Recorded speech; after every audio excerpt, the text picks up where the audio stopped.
Lesson 76. I am under no laws but God's. We have observed before how many senseless things have seemed to you to be salvation. Each has imprisoned you with laws as senseless as itself.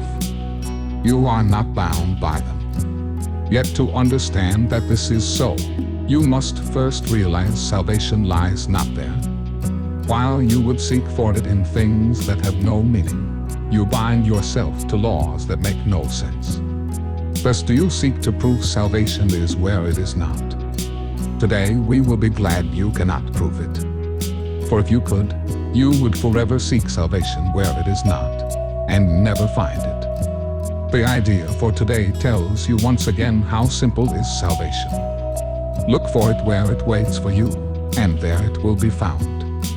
Look nowhere else, for it is nowhere else. Think of the freedom in the recognition that you are not bound by all the strange and twisted laws you have set up to save you. You really think that you would starve unless you have stacks of green paper strips and piles of metal discs. You really think a small round pellet or some fluid pushed into your veins through a sharpened needle will ward off disease and death. You really think you are alone unless another body is with you. It is insanity that thinks these things. You call them laws, and put them under different names in a long catalog of rituals that have no use and serve no purpose. You think you must obey the laws of medicine, of economics, and of health. Protect the body, and you will be saved. These are not laws, but madness. The body is endangered by the mind that hurts itself. The body suffers just in order that the mind will fail to see it is the victim of itself. The body's suffering is a mask the mind holds up to hide what really suffers. It would not understand it is its own enemy, that it attacks itself and wants to die. It is from this your laws would save the body. It is for this you think you are a body. There are no laws except the laws of God. This needs repeating over and over, until you realize it applies to everything that you have made in opposition to God's will. Your magic has no meaning. What it is meant to save does not exist. Only what it is meant to hide will save you. The laws of God can never be replaced. We will devote today to rejoicing that this is so. It is no longer a truth that we would hide. We realize instead it is a truth that keeps us free forever. Magic imprisons, but the laws of God make free. The light has come because there are no laws but His.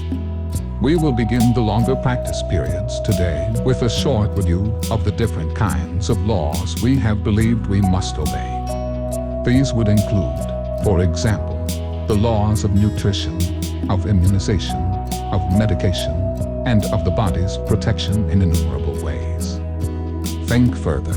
You believe in the laws of friendship, of good relationships, and reciprocity. Perhaps you even think that there are laws which set forth what is God's and what is yours. Many religions have been based on this. They would not save but damn in heaven's name. Yet they are no more strange than other laws you hold must be obeyed to make you safe. There are no laws but God's. Dismiss all foolish magical beliefs today, and hold your mind in silent readiness to hear the voice that speaks the truth to you. You will be listening to one who says there is no loss under the laws of God. Payment is neither given nor received. Exchange cannot be made. There are no substitutes, and nothing is replaced by something else. God's laws forever give and never take. Hear him who tells you this, and realize how foolish are the laws you thought upheld the world you thought you saw. Then listen further. He will tell you more about the love your Father has for you, about the endless joy He offers you, about His yearning for His only Son, created as His channel for creation, denied to Him by His belief in hell. Let us today open God's channels to Him, and let His will extend through us to Him. Thus is creation endlessly increased. His voice will speak of this to us, as well as of the joys of heaven which His laws keep limitless forever. We will repeat today's idea until we have listened and understood there are no laws but God's. Then we will tell ourselves, as a dedication with which the practice period concludes, I am under no laws but God's. We will repeat this dedication as often as possible today, at least 4 or 5 times an hour, as well as in response to any temptation to experience ourselves as subject to other laws throughout the day. It is our statement of freedom from all danger and all tyranny. It is our acknowledgement that God is our Father, and that His Son is saved.